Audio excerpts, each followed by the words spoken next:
Hello all. In the previous session, we had a discussion on regenerative repeaters, which is part of pulse code modulation.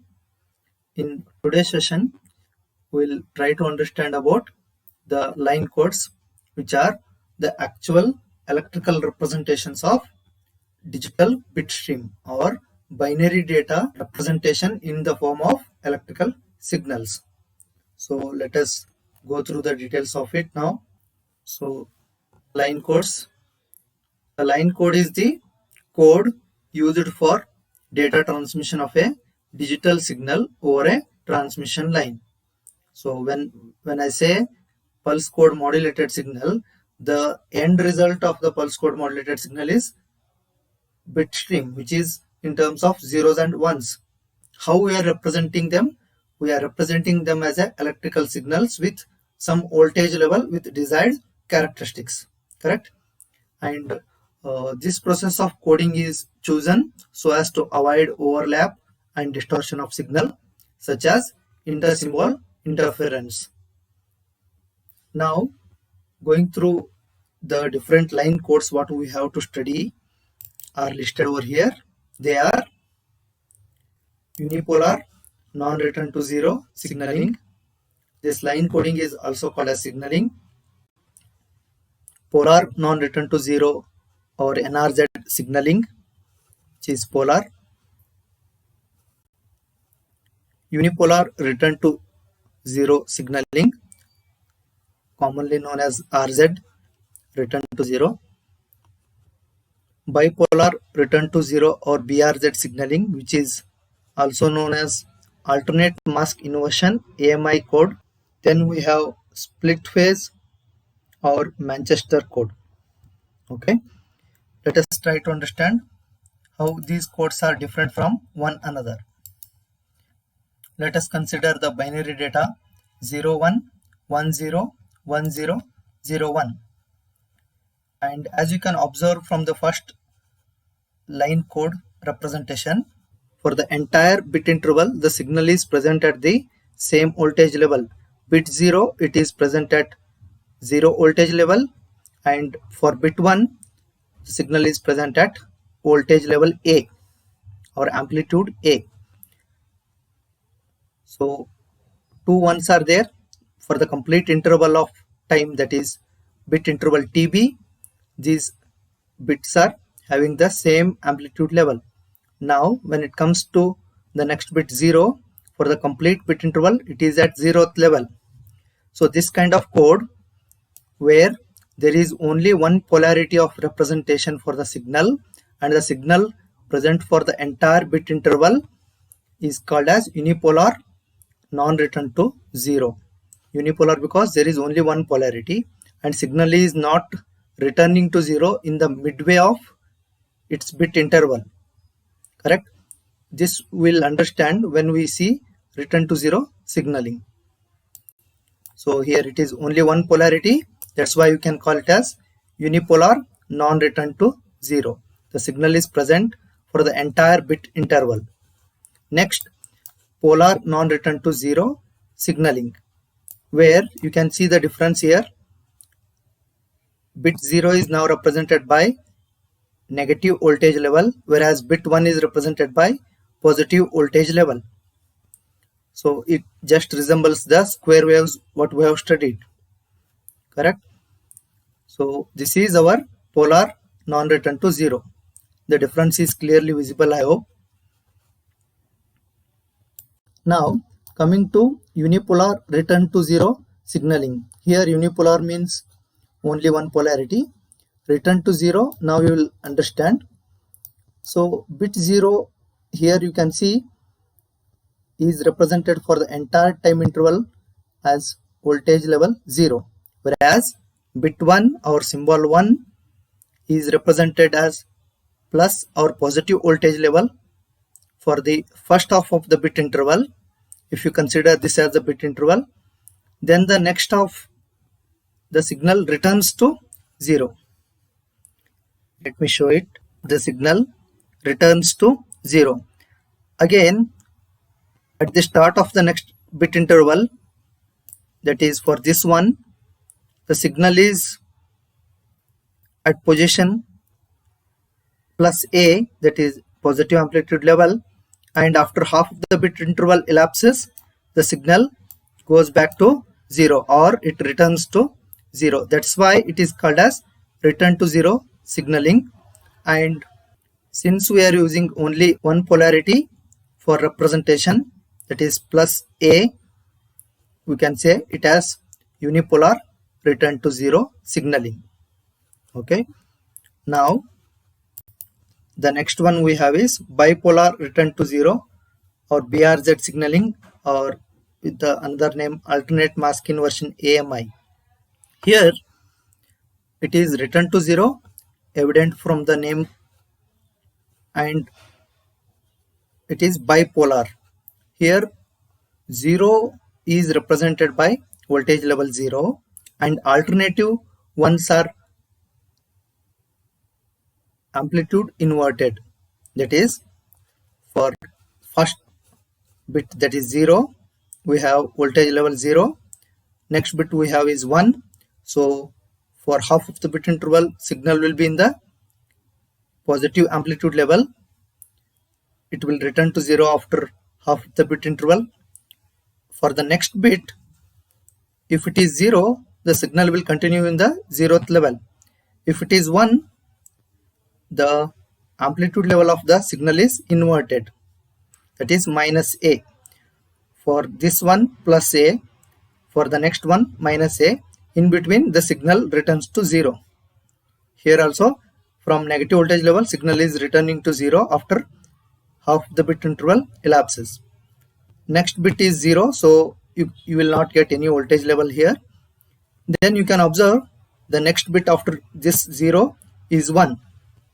Now the signal again goes back to positive voltage level, stays there for the half of the bit interval, and it returns to 0. In this way, alternatively, the signal amplitude takes positive and negative voltage levels and it returns in halfway. Okay, so this is our alternate mask inversion or bipolar return to 0 signaling. This kind of signaling is present in NRZ also. Here it is return to 0. There we can have the similar kind of signal for non-return to 0 as well. Now coming to a very important code, which is split phase or Manchester code. Here the bit 0 is represented by in the first half of the bit interval as minus A, in the next half of the bit interval plus A, as you can see the transition. Now next bit is 1. The first half of the bit interval signal will be at 1, that is plus A. Next half of the bit interval signal will be at the voltage level minus A. Next again bit 1 is present here, so signal goes back to positive voltage level for the first half of the bit interval, and then it returns to minus A and stays there. Here you can observe now next bit is 0, so first half it will continue in the minus A, next half plus A. So in this way, this is the code is split in phase, minus A and plus A. There is another important line coding technique, which is differential encoding. This line coding method is used to encode information in terms of signal transitions. That is, in this method, a transition is used to designate symbol 0 in the incoming binary data stream, while no transition is used to designate symbol or bit 1. The waveform of the differentially encoded data assumes the use of unipolar non-return to 0 signaling. So we use non-return to 0, unipolar non-return to 0 signaling, and then we'll encode by the method saying that a transition is used to designate symbol 0 for incoming bit stream, whereas for symbol 1 there will be no transitions used. Now the original binary information is recovered by comparing the polarity of adjacent binary symbols to establish whether or not a transition has occurred. So at the receiver end, signal is recovered by comparing whether there has a transition as compared to the previous bit or not. If transition occurs, that means there was a bit 0. If no transition, it was bit 1, and thereby we can get back our original signal. Here we can also notice that differential encoding requires the use of reference bit before initiating the process. So we require a reference bit for this because this differential encoding uses either XOR or XNOR gate and a feedback signal. Okay, so let me go through an example and explain it.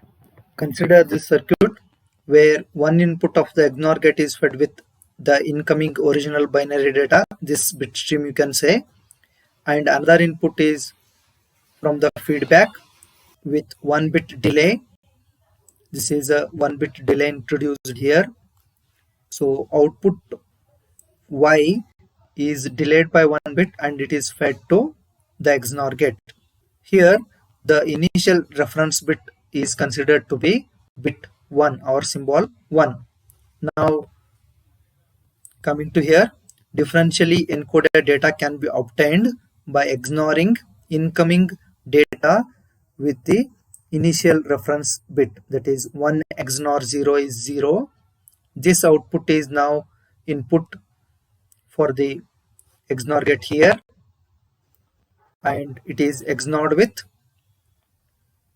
1, that is next bit. 1 XNOR 0, you will get 0. Again 0 XNOR 1, you will get 0. 0 XNOR 0, you will get 1. 1 XNOR 1, you will get 1. 1 XNOR 0, you will get 0. 0 XNOR 0, it is 1. 1 XNOR 1, it is 1 again. So using this reference bit, we have generated a differentially encoded signal which is of unipolar non-return to 0 type, correct? And what is the significance? Significance lies if you closely observe the signal where compare these two bits. Bit 1 was there, next bit was 0, correct? So whenever there was bit 0 in the original data, there is a transition has occurred. The next bit is 1, no transition. The next bit is 1, there is no transition again. If you observe the next bit, which is 0, now there is a transition. Again, next bit is 1, there is no transition. We are comparing our encoded signal with original signal, and thereby what we can observe is there is a transition for every bit 0 occurrences and there is no transition for bit 1 or symbol 1, correct? So in this way we can differentially encode, which is useful in some cases. That's all about encoding, but a few criteria for selecting pulse code modulation waveforms, if you go through, you will understand that why there are different types of pulse code modulated signals. Based on some of the properties of these signals, we are going to have some of the advantages of line codes over other line codes. Moving further, let us now understand what is multiplexing. Multiplexing is one of the technique which is widely used in pulse code modulated signals. For example, in telephone lines, pulse code modulation is used along with time division multiplexing. So what is the meaning of multiplexing? Multiplexing is the process of combining multiple signals into one signal over a shared medium, or in other way you can say multiple signals are combined and are transmitted onto a single channel. So if analog signals are multiplexed, it is called as analog multiplexing. If digital signals are multiplexed, then the process is digital multiplexing. The block diagram of multiplexer and demultiplexer, where at the transmitter end multiplexing is done, whereas in the receiver end demultiplexing takes place. So in digital multiplexing, discrete bits of informations are used in the multiplexing. Hence, the available data is in the form of frames or packets which are discrete in nature. The example we can consider is time division multiplexing. In TDM, the time frame is divided into slots. It is the available time is divided into slots, and each slot is allocated to different signals or different users. And this technique is used to transmit a signal over a single communication channel with allotting one slot for each message. For understanding this time division multiplexing in detail, you can go through my another video lecture, the link of which is given in the description. That's all for today. In the next lecture, we'll discuss about an important technique called as compounding and two types of compounders, which is mu law compounder and A law compounder. Thank you.